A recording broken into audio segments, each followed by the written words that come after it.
Assalamualaikum warahmatullahi wabarakatuh. Alhamdulillah, wassalatu wassalamu ala rasulillah sayyidina wa maulana sayyidina Muhammad bin Abdillah wa ala alihi wa sahbihi wa mawalah, amma ba'du.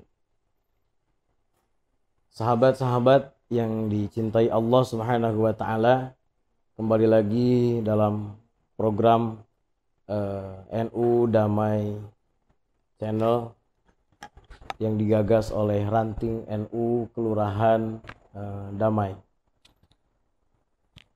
Insya Allah program ini merupakan program yang mengedepankan nilai-nilai Islam rahmatan lil alamin, agar kita menemukan kedamaian, menemukan kesejukan di dalam menjalani kehidupan, baik sebagai umat beragama ataupun sebagai umat manusia ataupun sebagai warga negara Indonesia. Dalam kesempatan malam hari ini khusus edisi Hari Santri Nasional, insya Allah kita ditemani oleh Bapak Haji Iwan Wahyudi. Beliau anggota DPRD Provinsi Kota Balikpapan. Ya. Alhamdulillah, insya Allah beliau adalah representasinya santri yang ada di Kota Balikpapan, yang sama-sama kita melihat NU Tulen, NU asli begitu, yang membawa nilai-nilai ke-NU-an di dalam jihad. Kita anggap saja jihad aja ya. Jihad benar. Konstitusional di DPRD Kota Balikpapan. Beliaulah yang menyampaikan aspirasi-aspirasi kita kepada pemerintah Kota Balikpapan. Beliau juga yang nanti sama teman-teman di DPRD yang mengawasi kinerja pemerintah Kota Balikpapan. Saya kira santri itu juga perlu seperti itu, Pak Haji. Ya. Perlu seperti itu. Mungkin ketika banyak santri yang berbicara di DPRD sana, insya Allah aspirasi-aspirasi santri yang nilai-nilainya tidak lepas dari kehidupan dan budaya masyarakat kita bisa tersampaikan. Baik Pak Haji, ya. Mengawali kita diskusi diskusi ngobrol santai lah gitu. Ya, siap. Ngobrol santai kita malam hari ini, dalam pandangan Pak Haji, santri itu apa sih Pak Haji? Begitu. Baik, Assalamualaikum warahmatullahi wabarakatuh. Waalaikumsalam warahmatullahi wabarakatuh. Sebelum saya menjawab pertanyaan dari Pak Ustadz Asep, saya apresiasi luar biasa teman-teman atau sahabat-sahabat dari Ranting ya. Ranting Damai, PAC Kota ya. MWC Kota. Ada terobosan baru, kita bersilaturahim sekaligus juga berdakwah begitu ya. Dakwah digital, dakwah dengan metode digital. Ini saya apresiasi sekali Pak Ustadz Andre dan timnya, peralatannya luar biasa. Mudah-mudahan terus berkembang dan amin. lebih baik ke depannya gitu. Dan pada malam hari ini, insya Allah besok tanggal 22 Oktober, Ustadz ya, kita se-Indonesia merayakan Hari Santri Nasional. Kita berdialog pada malam hari ini dengan tema santri. Kalau menurut pandangan saya, santri itu merupakan masa depan ya, bangsa Indonesia. Karena Indonesia sendiri pun juga lahir, kemudian perjuangan tokoh bangsa kita banyak memiliki background yang paham sekali dengan agama, dan mereka tokoh-tokoh kiai besar begitu kan. Dan kembali ke tadi, menurut pandangan saya santri merupakan masa depan bangsa kita. Dan insya Allah melalui santri akan lahir pemimpin-pemimpin yang akan membawa Indonesia ke depan dan juga Kota Balikpapan menuju Indonesia keemasan di tahun 2050 gitu. Nah, ini luar biasa nih opening statementnya Pak Haji ini. Santri itu masa depan. Wah, ini Pak Haji, kalau lebih spesifikasi lagi nih, menurut Pak Haji, santri itu bisa jadi apa sih Pak Haji? Iya. Kalau kita bicara konteks hari ini luar biasa. Iya. Banyak sekali tokoh-tokoh bangsa kita, tokoh-tokoh pemimpin kita yang langsung memimpin gitu, peranan-peranan strategis, jabatan-jabatan strategis.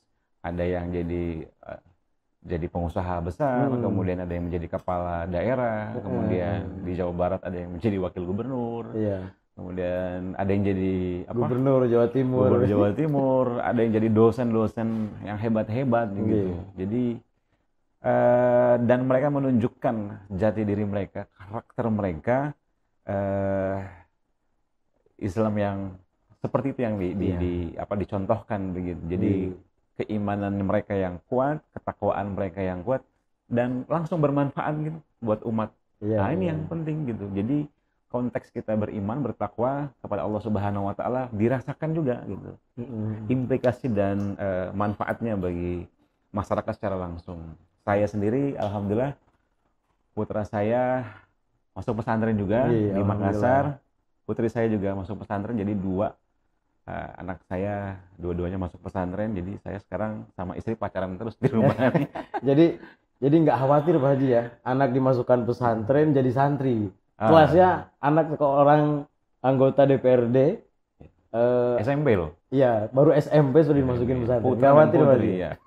Ya kita harus tantangan ke depan tidak mudah gitu. Kita harus percaya kepada pesantren, kita menguatkan pondasi karakter, akhlak dan kemandiriannya. Kalau saya meyakini insya Allah di pesantren itu tempaan dan penguatan yang sangat baik gitu. Saya meyakini untuk menjadikan putra putri saya menjadi anak-anak yang soleh dan soleha, yang cinta Quran. Saya harus dekatkan dulu dengan dunia itu.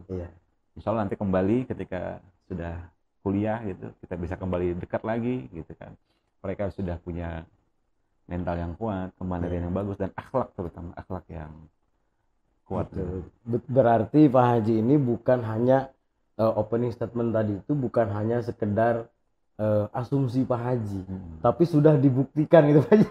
Dan itu tidak mudah ya. Ini nggak mudah gitu. Artinya memberikan kepercayaan gitu ya, melepaskan buah hati. Ya. Dan ya sedikit berkecamuk lah, tapi ya insya Allah ini untuk kedepannya buat dia gitu. Berarti santri itu erat kaitannya dengan pesantren gitu. Karena santri bisa seorang santri setidaknya bisa karena saya juga pernah nyantri gitu aja. Pernah nyantri. Setidaknya diajarkan kemandirian dan lain sebagainya di pesantren. Baik Pak Haji, kalau dalam konteks dunia politik seperti Pak Haji yang digeluti setiap hari, ini dari sisi politiknya Pak Haji ya, kira-kira saat ini dibutuhkan nggak politisi yang backgroundnya santri? Sangat dibutuhkan gitu.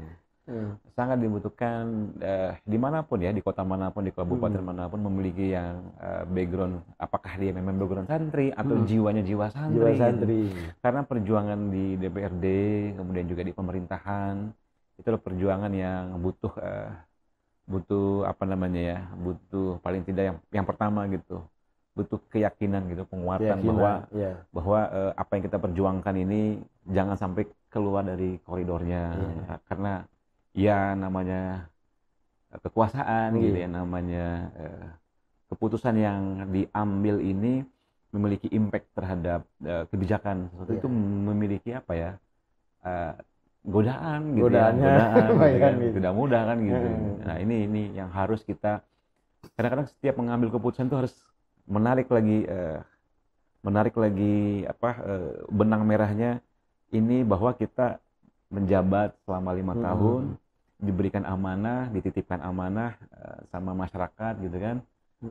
Sebenarnya tujuannya adalah untuk kembali membuat kebijakan yang bisa dirasakan manfaatnya buat masyarakat kita, masyarakat yang memilih kita maupun yang tidak memilih kita, tapi dirasakan kebaikannya untuk seluruh kota Balikpapan gitu. Godaan paling bahaya. Baik Pak Haji, ya itulah santri-santri itu ya kadang-kadang mungkin tantangan bagi mereka para santri hari ini, khususnya di masa pandemi ini, Pak. Dakwah digital atau dunia digital semakin kenceng ya, Pak Haji. Kadang-kadang mungkin YouTube kemudian atau media-media sosial yang lainnya itu lebih menarik daripada dunia santri yang erat kaitannya dengan belajar, mutola'ah dan lain sebagainya. Nah, pastikan para santri yang sudah terjun di masyarakat ini mereka punya santri lagi gitu kan. Artinya sudah menjadi ustadz misalnya, sudah ngajar dan lain sebagainya. Nah, menurut Pak Haji, kira-kira strategi apa yang harus dibangun supaya para teman-teman kita ini santri yang sudah terjun di masyarakat dakwahnya lebih menarik daripada media sosial, daripada YouTube dan lain sebagainya gitu. Kira-kira ini tantangan Pak Haji loh. Kan mungkin gitu. Kalau misalnya ada saran Pak Haji, apakah itu perlu diperjuangkan gitu melalui pemerintah dan lain sebagainya gitu. Dari sisi sarana kah atau sisi apa gitu Pak Haji. Betul bahwa hari ini kan ya dunia itu semakin digital ya. Setelah sekarang tuh industri udah eranya 4.0 gitu kan.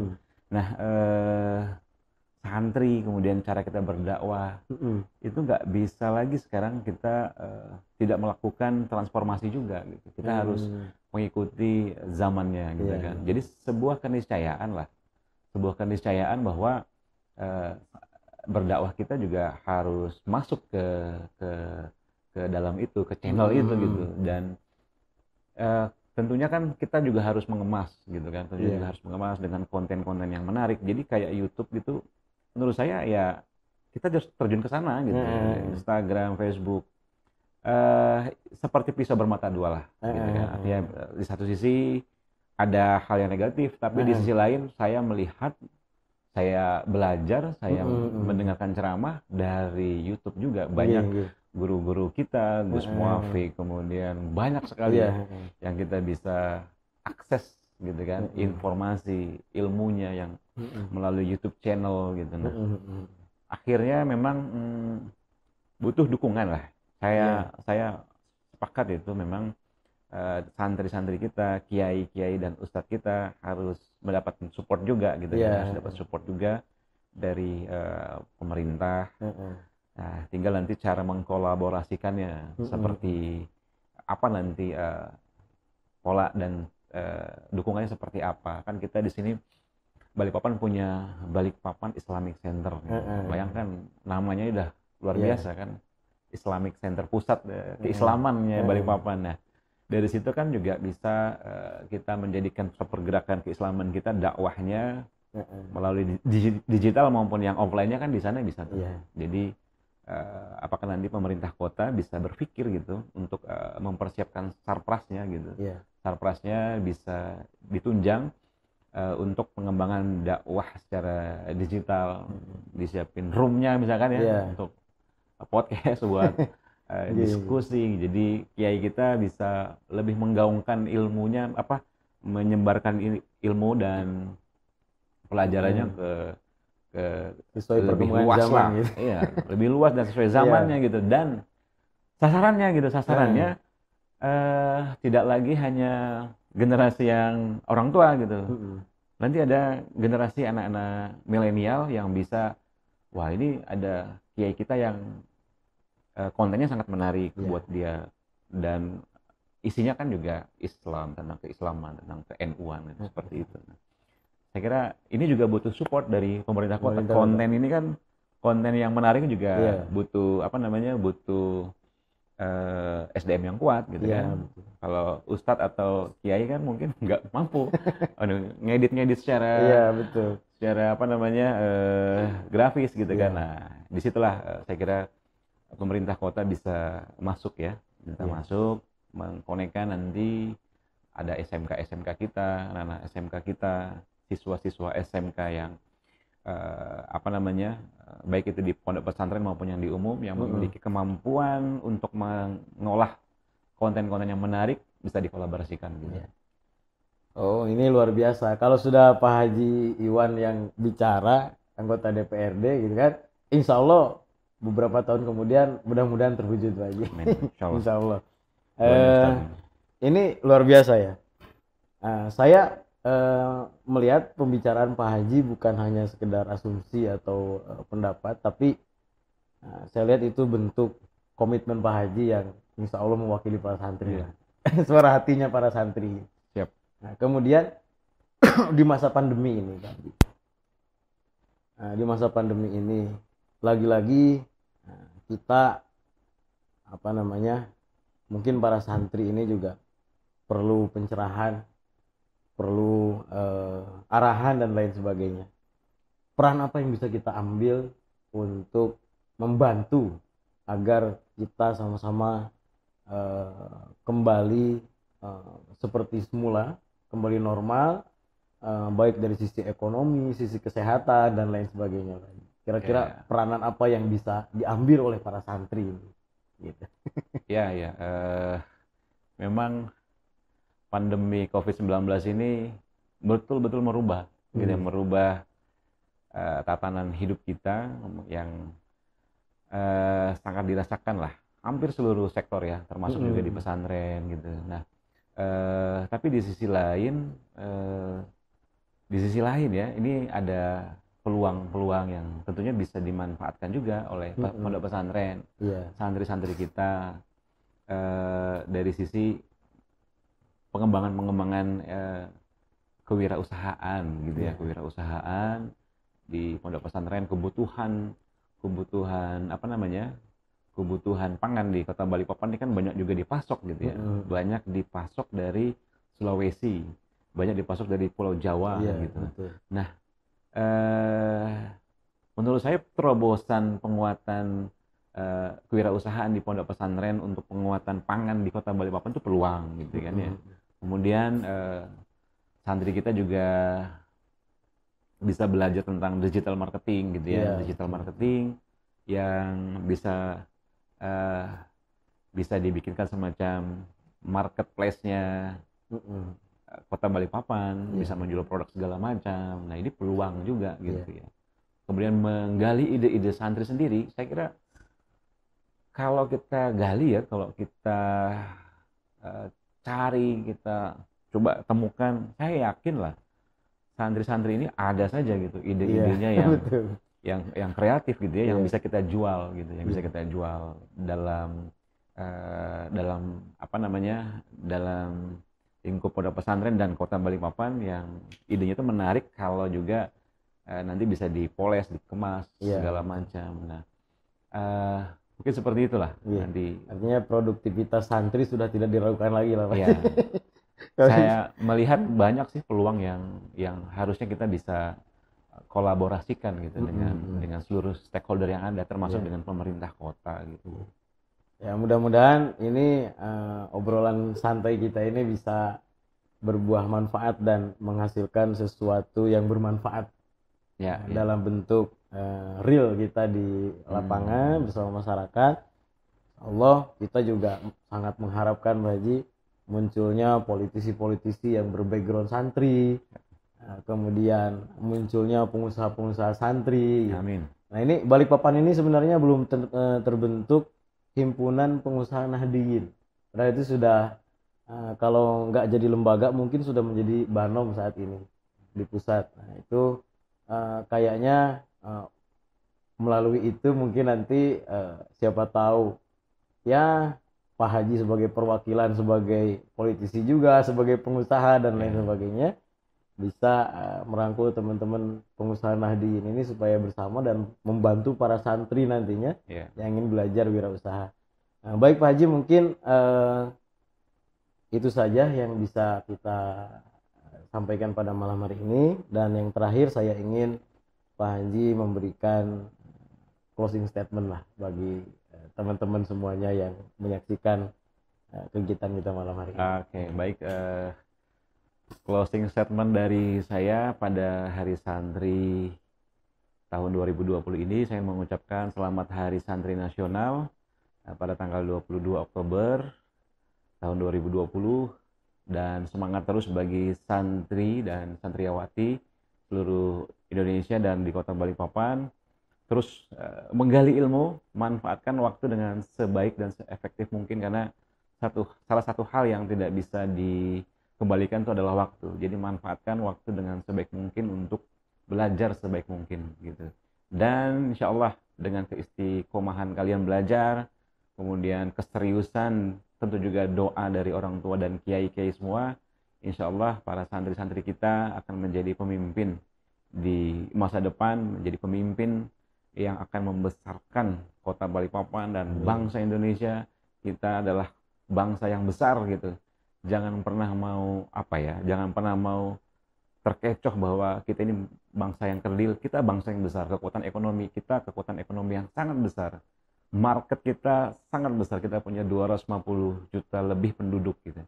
Ini merupakan satu modal yang luar biasa. Kita punya kepulauan yang begitu luas, kemudian sumber daya alam yang luar biasa, laut kita dahsyat luar biasa gitu. Dan insya Allah kalau kita memiliki santri, memiliki anak bangsa yang punya karakter yang kuat, punya akhlak yang baik, kemudian punya pemikiran yang cerdas, Indonesia akan menjadi top 3-nya dunia lah. Amin. Dan itu akan diisi oleh santri-santri kita. Amin. Amin ya rabbal alamin. Baik, terima kasih Pak Haji. Santri itu adalah masa depan. Santri porsinya bisa jadi apa saja. Begitu. Santri bisa jadi pengusaha, bisa jadi politisi, bisa jadi apa saja. Jangan ragu untuk menjadi santri. Istilah pos-pos yang tadi Pak Haji sampaikan. Insya Allah jangan ragu. Ya, kapanpun, dimanapun, santri insya Allah akan tetap produktif dengan kreativitasnya. Nah, terima kasih, itu saja yang bisa kami sampaikan pada kesempatan malam hari ini. Insya Allah kita bertemu lagi di kegiatan dialog yang lainnya. Dan mudah-mudahan Pak Haji, insya Allah kita bisa sama-sama membicarakan lagi soal santri yang lebih spesifik mungkin nanti. Ya, siap. Di bidang usaha dan lain sebagainya. Hal yang lebih konkret lah ya. Ya, yang lebih konkret lah insya Allah. Dan terakhir saya mewakili NU Damai Channel dari ranting NU Damai mengucapkan terima kasih kepada Pak Haji yang sudah berkenan sama-sama ngobrol santainya Damai malam hari Channel, ini. ya. Terima kasih. Itu saja, mudah-mudahan Allah Subhanahu wa taala memberikan kita kesehatan Amin. lahir dan batin. Mudah-mudahan Allah Subhanahu wa taala senantiasa menjadikan kita sebagai orang yang istiqomah di dalam Amin. Covid-nya segera selesai. Covid-nya segera selesai, istiqomah dan kembali normal. Amin. Terima kasih. Assalamualaikum warahmatullahi wabarakatuh. Waalaikumsalam warahmatullahi wabarakatuh.